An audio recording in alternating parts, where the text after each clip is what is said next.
அஸ்ஸலாமு அலைக்கும் வரமத்துல்லாஹி வபரகாத்துஹு. சகோதரர்களே, நம்ம 20-21 நாளை கடந்து எல்லாம் நம்ம இதே இடத்துல நான் உங்களை பார்த்து ஒரு அஞ்சாவது நாள் நினைக்கிறேன். இப்போ இவ்வளோ நாள் நம்ம எல்லாம் நமக்கு கடக்கிறதுக்கான அந்த வாய்ப்பை கொடுத்துருக்கான்னா நம்ம மேலே அவ்வளோ கருணையும் அவ்வளோ வாய்ப்பையும் நமக்கு தந்துக்கிட்டே இருக்கான்றதான் நம்ம புரிஞ்சிக்க முடியும். ஏன்னா நான் இன்றைக்கி சொல்லிட்டு போகிறேன், போன பிறகு எனக்கு தெரிஞ்சவங்க ஒருத்தவங்க மவுத்து முஸ்லீம் தான் சொல்லிட்டு போகிறேன். ஒரு 2-3 நாளில் நான் இதை கேள்விப்படுறேன். அப்போ இது மாதிரி நிறைய கேள்விப்பட்டிருப்போம். ஆனால் நமக்கு எல்லாம் அந்த வாய்ப்பை கொடுத்துட்டே இருக்கான். அப்போ நம்ம இருக்கிற ஒரு நாளையும் ஒரு நிமிடத்தையும் எப்படி அவங்ககிட்ட மன்னிப்பை கேட்டு பாவத்தை கழிச்சிட்டு மீசான் தராசில் எடையை ஏற்றுறதுக்கான முயற்சிகளை பண்ணுற நேரமாக நம்ம இனிமேல் இருக்கிற காலத்தெல்லாம் கொடுத்து வச்சுருக்கிறத நம்ம பயன்படுத்திக்கணும் அப்படின்ற ஒரு நியத்தோடு நான் என்னுடைய உரையை ஆரம்பிக்கிறேன். ஸோ நமக்கு இந்த வாய்ப்பை, இந்த அருமையான தருணத்தை ஏற்படுத்தி கொடுத்துக்கிட்டு இருக்கிற கருணையாளனுக்கெல்லாம் கருணையாளன அல்லாஹுக்கே எல்லா புகழும் நன்றிகளும்.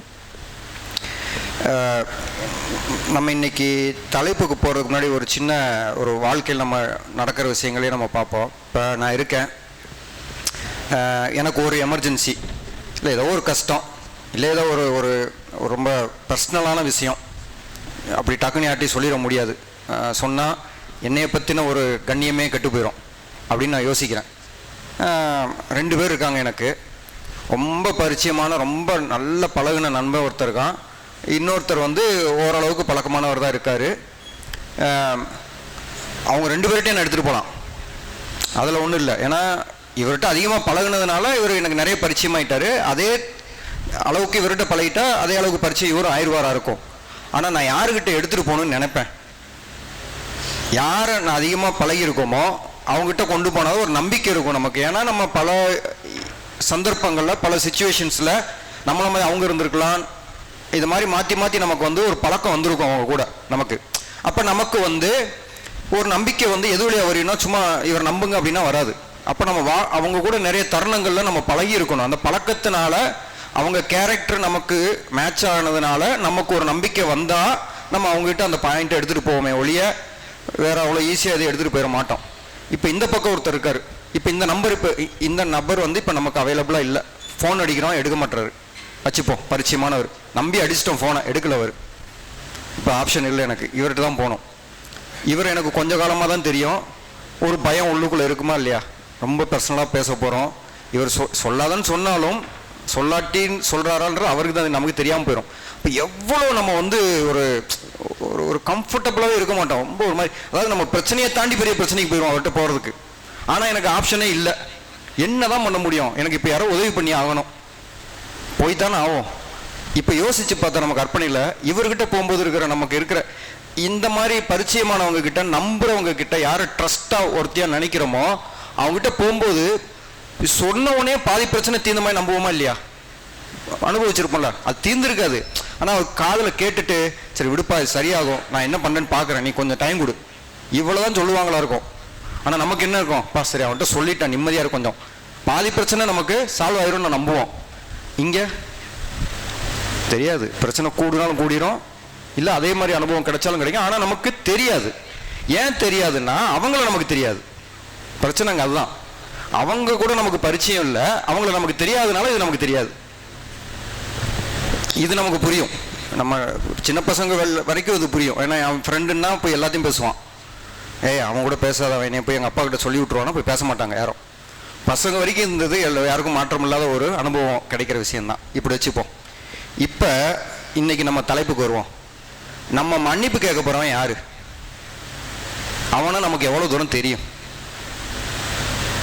நமக்கு நல்ல ஃப்ரெண்ட் அளவுக்கு தெரியுமா, இல்லை ஏதோ ஒரு தூரத்தில் அவரோட எப்பயோ பேசியிருக்கோம், பார்த்துருக்கோம், பழைய ஒன்றும் பெருசாக தெரியாது. ஆனால் இவர்கிட்ட நமக்கு ஆப்ஷன் இல்லை, இவர்கிட்ட போய்த்தான் ஆகணும். அதாவது இருக்கும்ல, வேறு வழியே இல்லை. ஏன்னா இவர் தான் ஃபோன் எடுக்கலையே, வேறு வழி இல்லைன்னு இவர்கிட்ட போகிறோம்ல. இந்த மாதிரி நம்ம போகணுமா அல்லாட்ட? அந்த ஆண்டு தானே மன்னிப்பு கேட்கணும். அப்போ நம்ம தெரிஞ்சு வச்சுக்கிட்டு இருந்தால் எவ்வளோ நமக்கு ஒரு மன நிம்மதியும் ஒரு மன நிறைவும் ஒரு திருப்தியும் ஒரு நம்பிக்கையும் திரும்ப திரும்ப போக தோணுமா இல்லையா?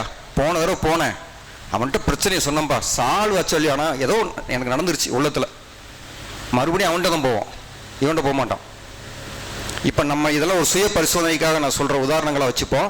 அப்போ அல்லாஹ்வை நம்ம எவ்வளோ தெரிஞ்சுக்கணும். இது வந்து மனுஷன் அந்த நன்மை நம்ம கூட எவ்வளோ காலம் வரப்போகிறான் வருவான் அதெல்லாம் நமக்கு கணக்கிலே இல்லாத ஒரு விஷயங்கள். நம்ம கூட வாழ்க்கையில் எத்தனையோ பேர் வந்து நம்மளை கடந்து போயிருப்பாங்க, ரொம்ப நம்பி இருந்திருப்போம், அப்புறம் காணாமல் போயிருப்பாங்க இருந்திருக்கும். ஆனால் மனுஷ விஷயத்தில் நம்ம எவ்வளோ வந்து யோசிக்கிறோம் பேசுறதுக்கு முன்னாடி.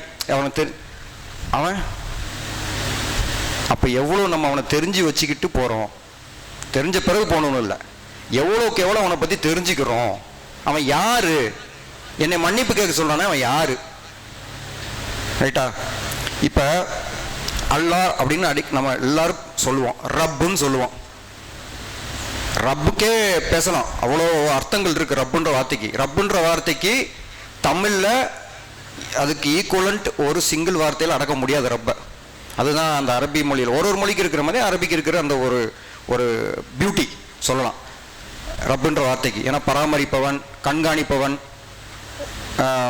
வாழ்வாதாரம் அளிப்பவன், எல்லாமே நமக்கு ஸ்டார்ட்டும் பெருத்துலேருந்து மவுத் வரைக்கும் எல்லாத்தையும் பண்ணுறது ரப்புக்குள்ளே தான் வருது. அப்போ அந்த வார்த்தைக்கு தமிழில் எப்படி சொல்கிறது, ஒரு வார்த்தை சொல்ல முடியாது. அது நம்மளை ஆளுகிறவன், இதுவும் ரப்புக்குள்ளே வந்துடும். இந்த மாதிரி நமக்கு எல்லாருக்கும் தெரியும் அஸ்மால் ஹுஸ்னான்னு 99, அந்த 99 அல்லாஹுவின் பெயர்கள்னு வருது. அந்த பெயர்கள் நம்ம எடுத்துக்கிறத விட பண்புகள் குணநலன்கள்னு சொன்னால் தான் கரெக்டாக இருக்கும். 99ல் நம்ம போய் இப்போ யோசிச்சு பார்த்தோன்னா சில இதுக்கெல்லாம் நமக்கு வந்து வார்த்தை புரியும், ஆனால் அதுக்கு அர்த்தம் நமக்கெல்லாம் சொல்லவே முடியாது. மகிமையாளன் எப்படி புரிய வைக்கிறது? கருணையாளனா புரிய வைக்கலாம், சரி. மகிமை எப்படி புரிய வைக்கிறது? நிறைய இருக்கு இந்த மாதிரி உள்ள போன அந்த 99 நிறைய விஷயங்கள் அல்லாஹ்வுடைய அந்த பண்பையே நம்மளால புரிஞ்சிக்க முடியாது. அவன் தான் ரப்பா இருக்க முடியும், நம்மளால காம்ப்ரிஹெண்டே பண்ண முடியாதுன்னு சொல்லுவாங்கல்ல, புரிஞ்சிக்கவே முடியலப்பா இவரா அப்படின்னுவாங்கல்ல. அந்த மாதிரி தான் ஒருத்தன். இல்லைன்னா ரசூல்லா வந்து ஒரு ஹதீஸ்ல சொல்லி நம்ம கேள்விப்பட்டிருப்போம்ல, அதாவது அல்லாஹ்வுடைய கட்டளைகளையோ குணநலன்களையோ அவனுடைய பண்புகளையோ எழுதணும்னா கடல் மொத்தத்தையும் நம்ம மையா எடுத்தா கூட பத்தாது, இன்னொரு கடல் அளவுக்கு எடுத்தாலும் பத்தாது அப்படின்னாரு. அப்ப அவ்வளோ விஷயங்கள் ஒரு மனுஷனுக்கு இருக்கிற சிறு அறிவை வச்சு எட்ட முடியாது. உண்மைதான். அதனாலதான் அவன் ரப்பில் ஆலமீன், எல்லாத்துக்கும் அவன் ரப்பு. ஒரு இலை கீழே விழுந்தாலும் அவன் கண்காணிப்பு இல்லாமல் விழாதுன்னா அப்போ ஒரு நொடி பொழுதுல எவ்வளோ விஷயங்கள் உலகத்துக்கு, இந்த குட்டி பூமிங்க இது அதுக்குள்ள நடக்குது. கோடான கோடி லட்சமான கோடி நம்ம கவுண்ட் பண்ண முடியாது, அல்லாஹ்க்கு மட்டும் தான் தெரியும். அப்போ எத்தனை ட்ரில்லியன் சொல்றாங்க கோள்கள் கேலக்சிஸ்ல. அப்போ பாருங்க, இது எல்லாமே ரொம்ப லேசா பராமரிச்சுக்கிட்டு இருக்கான். அவனை பத்தி எவ்வளவு தெரிஞ்சுக்கிட்டோம். அவன்கிட்ட தான் அப்படி ஒருத்தனை நோக்கி இப்போ மன்னிப்பு கேட்டுக்கிட்டு இருக்கோம். அவன் கொடுக்குறான் வாய்ப்பு, நீ மன்னிப்பு கேளுன்றான். ஆனா எவ்வளவு தெரிஞ்சுக்கிட்டு அந்த ஃப்ரெண்டு கிட்ட போறோம் மன்னிப்பு கேட்க. சுய பேச நம்ம போய் அப்படியே அல்லாஹ் என்னை மன்னிச்சிரு, பாருங்க எவ்வளவு லேசா நம்ம எடுத்துக்கிறோன்ட்ட. அவன் யாருன்னே தெரியாம யா அல்லாஹ் என்னை மன்னிச்சிரு, 2 துவா வச்சிருப்போம், 3 துவா வச்சிருப்போம், அது அரபிலே தமிழ்ல அதை ஓதி ஏதோ நம்ம கேட்டுட்டு வந்துருவோம். நிறைய டைம் பார்த்தா தெரிஞ்சுக்கிட்டு கேட்டா எப்படி இருக்கும் அவனை பத்தி. ஃப்ரெண்டு கிட்ட பேசுற மாதிரி இருக்கும் நமக்கு. ஒரு ஃப்ரெண்டு கிட்ட போன்ல பேசினா எவ்வளவு நம்ம அப்படியே ஆனந்தப்படுவோம் அந்த பிரச்சனைக்கு. அந்த மாதிரி இருக்கும். ஒரு ஒன்னு தனிமையில அவன் கேரக்டர் எல்லாம் நம்ம இமேஜின் பண்ணி நம்மளால முடியாது. ஏதோ அல்லாஹ் கொடுத்துருக்க அந்த ஞானத்தை வச்சு நம்ம எவ்வளவு புரிஞ்சுக்க முடியுமோ புரிஞ்சுக்க ஆரம்பிச்சோன்னா அவன் நிறைய ஓபன் பண்ணுவான். இது நான் அனுபவிச்சுட்டு இருக்கேன். அவனை பத்தி தெரிஞ்சுக்கணும் போக போக அவன் ஓபன் பண்ணிக்கிட்டே இருக்கான். ஓ இப்படி, ஓ இதான் அல்ல, இதுதான் அல்ல, இதுதான். அப்போ அதுக்கு பிறகு அவங்க கூட தனிமையில நிறைய நம்ம நேரம் ஸ்பெண்ட் பண்ணணுன்ற ஒரு ஆர்வம் நமக்குள்ள வரும். ஏன்னா தெரிஞ்சுக்கிட்ட ஃப்ரெண்ட் ஆயிட்டான்ல. இப்ப அதுல சில அல்லாஹ்வுடைய சில கேரக்டர், சில பண்புகள், குணநலன்களை மட்டும் பார்ப்போம். அந்த மன்னிப்பு சம்பந்தமா இன்னைக்கு இன்ஷா அல்லாஹ், அல்லாஹ் நாடுனா நாளைக்கு மிச்சத்தோட நம்ம இதே இதுல தொடருவோம். அதுல முதல் இது வந்து பாத்தீங்கன்னா அல் ஹலீம். நம்ம ஹலீம் கேள்விப்போம், ரம்ஜான் வந்தால் ஹலீம் தான் நமக்கு தெரியும். எனக்கு ஆச்சரியம், ஹலீமு ஹைதராபாத்லேருந்து காலங்காலமாக கேள்விப்பட்டிருக்கேன். அல்லாவோட 99 பேர் படிக்கிற இடத்துல படிச்சுட்டே போகிறேன், ஹலீம் நின்ட்டேன். என்ன ஹலீம்னு வருது, அந்த ஹலீம் என்னது, இந்த ஹலீம் என்னது, இது என்ன அல் ஹலீம், அது ஏதோ ஒரு கனெக்ஷன் இருக்கு. ஆனால் புரிஞ்சுக்க முடிஞ்சுனால இந்த ஹலீம் வந்து பொறுத்துக்கொள்பவன், இங்கிலீஷில் சொன்னால் ஃபார் பியரிங் அப்படின்வாங்க. அதாவது சகிச்சுக்கிறது, பொறுத்துக்கிறது. அந்த ஹலீம் என்னது, சூட்டை பொறுத்துக்குது. ஏன்னா அது ஒரு 10 மணி நேரம் 12 மணி நேரம் ப்ராசஸ் சொல்லுவாங்க. அது என்ன பண்ணுதுன்னா அதை தாங்கிக்குது. ஒரே காமன் கேரக்டர் தான் ரெண்டும். அப்ப மிகுந்த பொறுமையுடையவன், புரிஞ்சுக்கிறதுக்கு இன்னும் ஒன்றும் போ. அதுக்கு ஒரு வசனம் சொல்றேன் பாருங்க. 35ல் 45வது வசனம் சொல்றான், மனிதர்கள் சம்பாதித்தவற்றுக்கு அல்லாஹ் அவர்களை உடனே தண்டித்தால். சம்பாதிச்சதுன்னா நல்லதோ கெட்டதோ, கெட்டது உடனே தண்டிக்கணும்னு நினைச்சா பூமியில ஒரு உயிர் கூட இருக்க முடியாது. அவன் சொல்றது, இப்போ நான் பேசிட்டு இருக்கும்போது ஒரு தப்பு, இப்போ சொன்னதே தப்பு, அதை சொல்லிட்டேன். நான் என்னை தண்டிக்கணும்னா இந்த மாதிரி அவன் தண்டிக்க ஆரம்பிச்சா பூமியில ஒரு உயிரோட இருக்க முடியாதுன்றான். ஆனால் அவன் அவர்களை ஒரு நிர்ணயிக்கப்பட்ட காலம் வரை விட்டு வைத்திருக்கின்றான். அவர்களின் காலம் வந்துவிட்டால், அப்படியே பாருங்க கேரக்டர் மாறுது பாருங்க, அல்லாஹ் அப்படியே அவன் வசனத்துல கேரக்டரே மாத்துறான். நிச்சயமாக அல்லாஹ் தனது அடியார்களை நன்று பார்ப்பவனாக இருக்கின்றான். அல் பசீர், பசீர்னா பார்க்கிறவன். பார்க்கிறவன் என்ன அர்த்தம்? இப்போ நம்மளை பார்த்துட்டு இருக்கான், யாரும் பார்க்க முடியாத டைம்லேயும் நம்மளை பார்க்குறான். நம்மளே நம்மளை பார்க்காத காலமெல்லாம் உண்டு, தூக்கத்தில் நம்ம பார்க்க முடியாது. நம்ம என்ன மன ஓட்டம் நமக்கு தெரியாது, சப்கான்ஷியஸ் மைண்டுன்னு அவனுக்கு தெரியும். நம்ம நினச்சிக்கிட்டு இருக்கிறத தாண்டி நம்மளை அவனுக்கு தெரிஞ்சிருக்கு, அது நமக்கு தெரியும் எல்லாமே. இதுதான் பார்ப்பவன். அப்போ பார்ப்பவன் டெப்த்து பேசினாலே நாலு கணக்காக பேசலாம், என்னெல்லாம் அவன் பார்க்குறான்ட்டு. அப்போ பாருங்க அந்த வசனத்தை எப்படி கொண்டு வந்து இறக்குறான்ட்டு. ஆரம்பத்தில் சொல்கிறான், ஒரு சாஃப்ட் கார்னர் காட்டுறான். அதாவது நீங்கள் பண்ண தப்புக்கு உன்னை இப்பயே தண்டிச்சா ஒரு உயிரோட நீங்கள் தப்ப மாட்டீங்கப்பா இங்கேன்னு சொல்லிட்டு பின்னாடி அப்படியே கிராஜுவலாக இறக்குறான் உள்ள. எப்படி சொல்கிறான், உங்களுக்கு ஒரு டைம் வரைக்கும் கொடுத்துருக்கேன், உங்களை எல்லாம் நான் கண்காணிச்சுக்கிட்டு தான் இருக்கேன் பாருங்க, சாஃப்டாக. அப்போ என்ன அர்த்தம்? இது சகிச்சுக்கிறேன், உன்னை என்னால் தண்டிக்க முடியும், இந்த நொடியில் நான் செய்ய முடியும், ஆனால் நான் சகிச்சுக்கிறேன். இப்போ நம்ம ஒரு வாழ்க்கை உதாரணத்தில் பார்ப்போம், ஒருத்தர் நமக்கு துரோகம் பண்ணிட்டாரு, இல்லை நம்மளை பற்றி யார்ட்டையோ போய் தப்பாக பேசிட்டார், நமக்கு எவ்வளோ கோவம் வரும். அவர் எதையாவது பண்ணிடுறோம், இப்பே பண்ணணும். அவரை பார்க்கும்போதெல்லாம் நமக்கு தோணுமா தோணாதா? ஏதாவது ஒரு சபிக்கவாது ட்ரை பண்ணுவோம், எனக்கு இப்போ நடந்துக்க நல்லா இருக்கும். அது துடிச்சிக்கிட்டே இருக்கும் ஒரு காலம் வரைக்கும், நமக்கு அதெல்லாம் நம்மளால வர முடியாது. அப்போ அவன் எவ்வளோ பெரிய ரப்பு. நம்மெல்லாம் சொல்கிறான்ல, கொசுவை விட அற்பமாக உன்னை கம்பேர் பண்ணிடுவான்றான், கொசுவின் ரெக்கையை விட. அவ்வளோத்துக்கும் சிறிய சிறிய சிறிய ஒரு பிறவிதான் நம்ம. ஆனால் விட்டு வச்சிருக்கோம். இந்த கோணத்தில் இப்போ நம்மளை திரும்பி பார்க்கணும். நம்ம எவ்வளோ பாவங்களை பண்ணுறோம் தினம் தினம், நம்ம அவனை எப்படி யோசிச்சுக்கிட்டு இருக்கோம், எப்படி போய் அவன்கிட்ட மன்னிப்பு கேட்டுக்கிட்டு இருக்கோம், எவ்வளோ சீரியஸாக கேட்குறோம், எவ்வளோ நம்பி கேட்குறோம், எவ்வளோ உண்மையாக கேட்குறோம், எவ்வளோ ட்ரஸ்ட் பண்ணி கேட்குறோம். ஒரு கேரக்டரில் நான் சின்னதாக எனக்கு தெரிஞ்சது மட்டும் தான் சொல்லியிருக்கேன், ஒரு ஆயத்தை வச்சு. இப்போ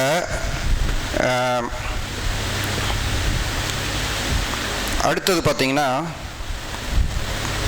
அடுத்த கேரக்டர் வந்து இதில் நம்ம குழந்தைங்களை கூட எடுத்துக்கலாம் இந்த லிஸ்ட்டில். இப்போ நம்ம அப்பாவாக இருக்கலாம், இல்லை அம்மாவாக இருக்கலாம், குழந்தைங்க நம்மளை விட கருணை காட்டுறதுக்கு அவங்க யாருமே முடியாது. ஒரு குழந்தைங்களுக்கு நம்ம தான் காட்ட முடியும், மேக்சிமம் மெர்சி நம்ம தான் கொடுக்க முடியும் குழந்தைகளுக்கு.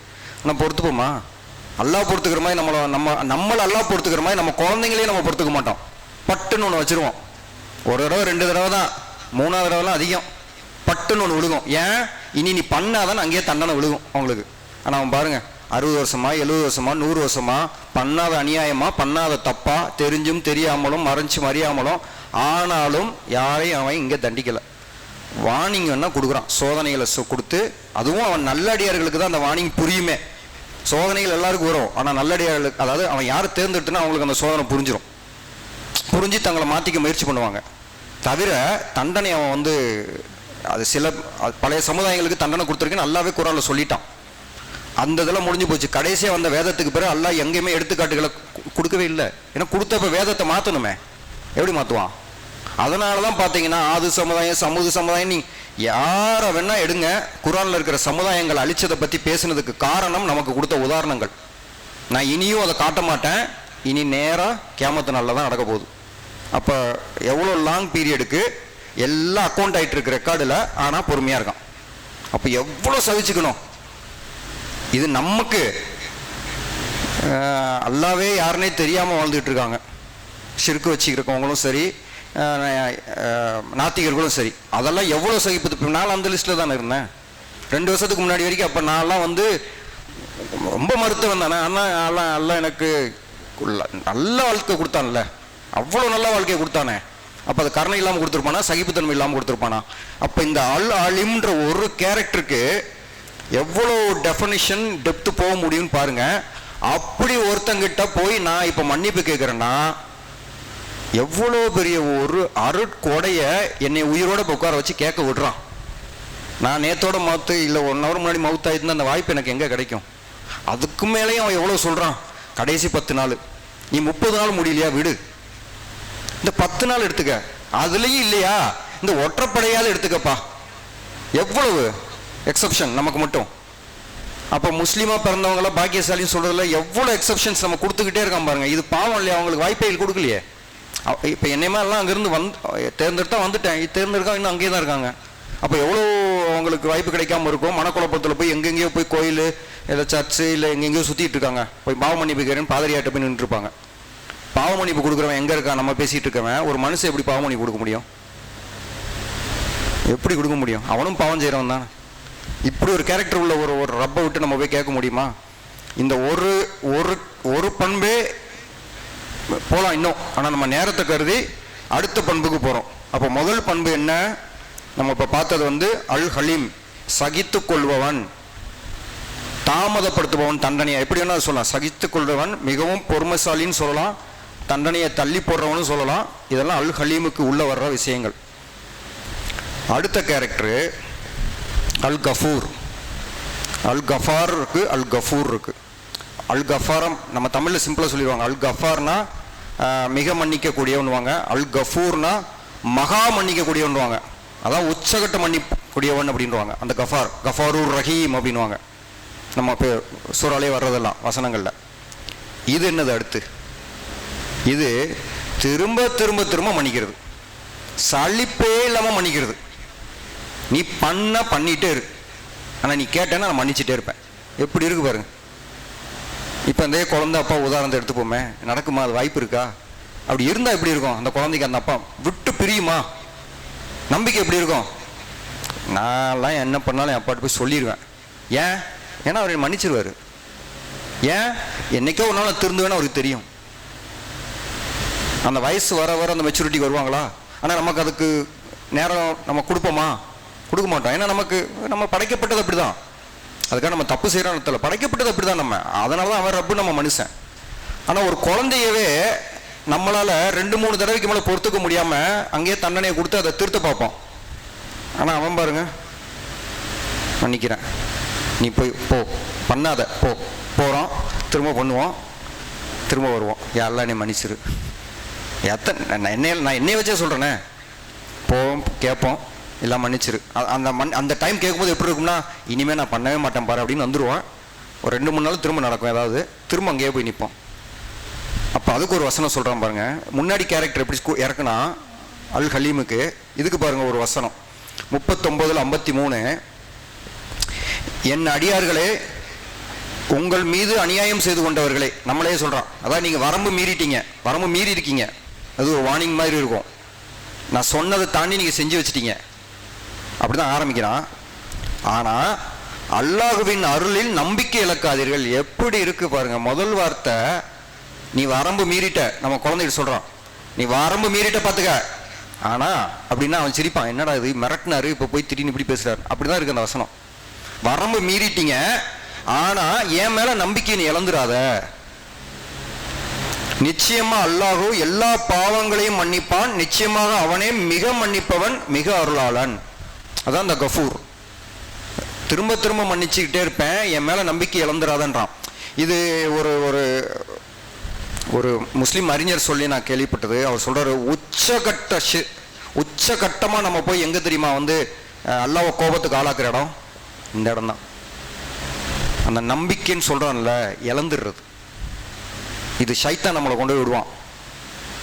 நீ நிறைய பாவம் செஞ்சிட்ட, நீ தொழவே இல்லை, நீ எல்லாம் அல்லாஹ் முன்னாடி போய் நிற்கவே முடியாது, நீ போயிடாத அந்த பக்கம், நீ கேட்டுறாத எதையும் போய் நடக்கும். நமக்கே சில சமயங்களில் நடக்கும் அதெல்லாம். அப்போ இந்த வசனத்தை தான் நம்ம ஞாபகம் வச்சுக்கணும். அவன் என்ன செஞ்சாலும் நீ மன்னிப்பான், அதை தான் அல்லாஹ் விரும்புகிறேன்றான். அப்போ புரியுதுங்களா பின்னாடி வர்றது பாருங்க. அவன் நான் மிகவும் மன்னிக்கக்கூடியவன், மன்னிப்பை விரும்புவன்னா இதுதான் அர்த்தம். சும்மா எப்போ மன்னிப்பை நான் விரும்புகிறேன்ப்பா, வர்றவங்களாம் அந்த மன்னிப்பு கேளுங்க, அப்படி இல்லை அர்த்தம்.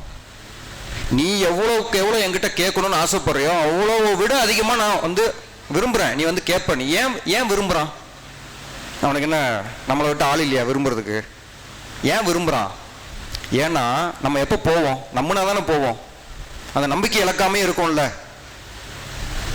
இது கைண்ட் ஆஃப் ஒரு ஷிர்க்குக்குள்ளே போகிறதா இல்லைன்னா, ஏன்னா அல்லாஹ் நம்பலைன்னா ஷிர்க்கு தான் அது.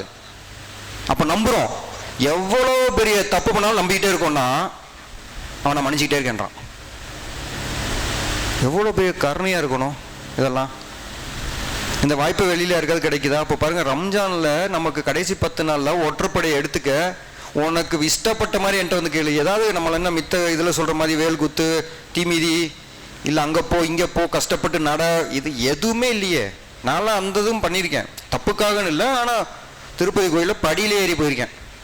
ஆகும் ஒரு 5-6 மணி நேரம் ஆகும் மேலே ஏறணுன்னா. சும்மா ஒரு அனுபவத்துக்கு போனேன் ஒரு தடவை. அப்போ தான் ஒரு திருப்தி, ஒரு ஏறி அங்கே போய் நிற்கும் போது தான் பா நான் வந்து படைச்சவனை திருப்திப்படுத்திட்டேன்னு ஒரு நம்பிக்கை அங்கே இருக்க எல்லாருக்கும். கேட்டான் நல்லா மனசார கையை கூட ஏந்த முடியாட்டி விட்டுரு, யா அல்லான்னு என்னை கூப்பிடு, உதட கூட திறக்காத, மனசுலையாவது கேளு. எவ்வளோ எளிமை நமக்கு. அப்போ இதை விட ஒருத்தன் எப்படி கருணை காட்ட முடியும்? பாவம் பண்ணது உச்சத்துலையா இருக்கும் நமக்கு. எங்கேயாவது வந்து பாவத்துக்கு ஏற்ற மாதிரி மன்னிப்பு கேளுன்னு கிரேடு போட்டு கொடுத்தானல்ல. என்ன பண்ணாலும் மன்னிப்பு தான், கேட்குறது தான். எங்கேயாவது வந்து குறைச்சி பாவம் பண்ணேன்னு கம்மியாக கேளு, நிறைய பாவம் பண்ணேன்னு பெருசாக கேளு, ரொம்ப அரை மணி நேரம் கேளுன்ட்ட, அரை மணி நேரம் பாவம் கேளு, இந்த பாவத்துக்கு 5 நிமிஷம் கேளுன்னு எங்கேயாவது போட்டானா? எதுவுமே சொல்லலையே அவன். எப்போ நான் மன்னிப்பை விரும்புகிறவன், நான் மன்னிப்பை விரும்புகிறேன், நீ என்கிட்ட மன்னிப்பு கேளு. அப்போ அதுதான் வந்து அல் கஃபூர். திரும்ப ஆனால் நம்ம போய்கிட்டே இருக்கணும். எப்போ மவுத்து வரைக்கும் போகணும். இது கனெக்டட ஒரு சூரா சொல்கிறேன் பாருங்க. அதுதான் நான் கேள்விப்பட்டதில் கடைசி சூரா. அதாவது ரசூல்லா ஸல்லல்லாஹு அலைஹி வஸல்லம் அவருடைய மவுத்துக்கு ஒரு 5-6 மாதத்துக்கு முன்னாடி வகி நிற்கிற கடைசியில் வந்த சூரா நஸ்ர்ன்னு நினைக்கிறேன். அதில் அல்லாஹ் சொல்லுவான் இல்லையா, இந்த மார்க்கத்தை நான் முழுமையை செஞ்சுட்டேன், இந்த மார்க்கத்துக்குள்ள மக்கள் நிறைய வந்துகிட்டே இருப்பாங்க. நீங்கள் ரசூலாவை சொல்கிறான், நீங்கள் அவனுடைய படைச்ச ரப்புகிட்ட மன்னிப்பு கேளு, நான் மன்னிப்பை ஏற்கிறவன் அப்படின்னு வரும். அது ஏன் சொன்னான்னா, ரசூலாவை தூய்மைப்படுத்துறதுக்கு. ரசூலாவை அவன் கண்காணிச்சிக்கிட்டு இருந்தான் அல்லாஹ். நம்ம எல்லாரையும் பண்ணுறான், ஆனால் ரசூலாவை அவன் வழி நடத்துகிறான். ரசூலாவே ஏதோ சின்னதாக கூட ஒரு தப்பு பண்ணியிருந்தாலும் தூய்மைப்படுத்தி தான் மவுது கொண்டு போகிறான். அந்த வந்த சூறா தான் அந்த கடைசி சூறா. அதில் லாஸ்ட் வார்த்தை அத்தவாபுன்னு தான் வரும். அல்லாஹ்வுடைய கேரக்டர் தான் வரும் அது. அதாவது மன்னிப்பை ஏற்பவன், அத்தவாப்னா மன்னிப்பை ஏற்பவன். அப்போ பாருங்கள், எப்படி வந்து எதிர்பார்த்து நமக்காக வெயிட்டிங்கில் இருக்கான். அப்போ நம்ம அதை யூஸ் பண்ணிக்கிற வாய்ப்பு தான் இந்த நாட்களில் நமக்கு அமைச்சு வச்சுருக்கான். அடுத்தது 3வது ஒன்று இன்ஷா அல்லாஹ் இதோட நம்ம நிறைவு செஞ்சுப்போம். அல் அஃபு. இது வந்து இன்னும் வேறு லெவல், அடுத்த ஸ்டேஜ். இதில் தான் வந்து அந்த துவாவை பற்றியே சொல்கிறாங்க. யா அல்லாஹ், நீ மன்னிப்பவன், நீ மன்னிப்பை விரும்புகிறவன், எனவே நீ மன்னித்து விடு. இப்போ இந்த வார்த்தை, அதாவது இந்த அல்லாஹ்வுடைய கேரக்டர் இருக்குல்ல, அல் அஃபு, அந்த கேரக்டர் எப்படின்னா, பாவத்தை ரெக்கார்ட்லேருந்து எடுத்துருவானா. அது அவன் நாடுறதுல தான், எல்லாத்தையும் கிடையாது. ஆனால் பாவத்தை ரெக்கார்டில் இல்லாமல் அழிச்சிருவானா. இப்போ யோசிச்சு பாருங்க, நம்ம குழந்தைக்காங்கே வருவோம், ஏய் போன மாதம் தானே உன்கிட்ட சொன்னேன் இதை செய்யாதன்னு, எதுக்கு இப்போ பீரோவில் இருந்த எல்லாத்தையும் இழுத்து கீழே போட்டா, எதுக்கு வாட்ரோப்பில் இருந்த எல்லாத்தையும் கீழே இழுத்து போட்டா? எதை சொல்கிறோம்? போன மாதம் நடந்ததை இன்னும் ரெக்கார்டில் வச்சுருக்கோம். நம்ம போய் சொல்லுவோமா, நடந்து போச்சு, இதை குழந்தைகிட்ட சொல்ல வேணாம், நம்ம இனிமேல் வாட்ரோப்பில் இருக்கிறத கீழே எடுத்து போடான்னு அப்படி பேசவே மாட்டோம். போன மாதம் தானே சொன்னேன்னு ரெஃபரன்ஸ் எடுத்து தான் பேசுவோம். பாசம் இருக்கிற குழந்தை தான், நம்ம குழந்தை தான். ஆனால் முடியாது, நம்மளால் ரெஃபரன்ஸ் எல்லாம் பேச முடியாது. ஏன்னா நடந்துருச்சே ஒரு தடவை. இப்போ ரெக்கார்டு உள்ளே போனது எரேஸ் ஆக மாட்டேங்குது நம்ம மைண்ட்லேருந்து.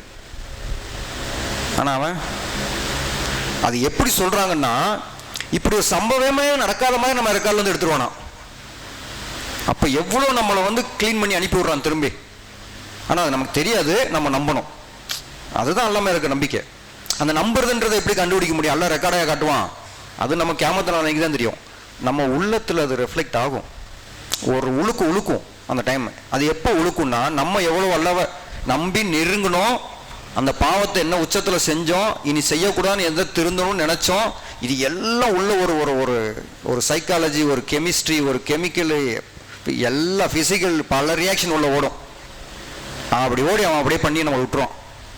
அந்த சமயத்தில் நம்ம இதை யோசிக்கலாம், அல்ல மேபி என் ரெக்கார்டை அழிச்சிருப்பான், ஏன்னா நான் அவ்வளோ அவனை நம்பி கேட்டுட்டேன் அப்படின்னு. அப்போ பாருங்க, அல் கஃபூர் வந்து பாவத்தை வந்து திரும்ப திரும்ப எவ்வளோ நாள் மவுத்து வரைக்கும் நமக்கு டைம் இருக்கு, மன்னிப்பு கேட்டுக்கிட்டே இருக்கலாம். எல்லா விஷயத்துக்கும் எவ்வளோ வேணா கேட்கலாம். நம்ம இன்னைக்கே லிஸ்ட் போட ஆரம்பிச்சோம்னா ஒவ்வொன்றா யோசிக்கலாம். நம்ம கொஞ்சம் முன்னாடி கூட ஒரு சகோதரர் அவர் தொழுதுட்டு இருந்தார், இங்கே இருந்தப்போ தான் ஒரு நாள் சம்பவம். அவர் அழுதுட்டார் ரொம்ப. நான் என்ன ரொம்ப பயங்கரமாக எனக்கு சந்தோஷம். ஏன்னா சில சமயம் தான் வாய்ப்பு கிடைக்கும் நமக்கும். நம்ம அழுதுருப்போம், அதுக்கு பிறகு சமயம்லாம் அழுகணும்னு 3 நாள் அழுக வராது சில தொழுகையில், திடீர்னு ஒரு நாள் வரும். அந்த மாதிரி எனக்கு ஒரு சந்தோஷமாக இருந்தது. ஏன் அழுதுட்டீங்க? நான்லாம் சந்தோஷம், நீங்கள் அழுது நல்லது, எல்லார்ட்டும் ஏதோ பேசிட்டீங்கன்னு அவர் சொல்கிறாரு. நான்லாம் சின்ன வயசில் செய்யக்கூடாத, ஆனால் ரொம்ப பெரிய அந்த மாதிரி தப்பான விஷயம் இல்லை, செய்யக்கூடாத ஷிர்க் வைக்கிறது, கபர்ஸ்தானுக்கு போய் படுத்துக்கிறது, தெரியாத அந்த வயசில் ரசிகர் மன்றம் நடத்துறது, செய்யக்கூடாத வேலையெல்லாம் செஞ்சுருக்காங்க. அதை நினச்சி நான் இப்போ அழுகிறேன்றாரு.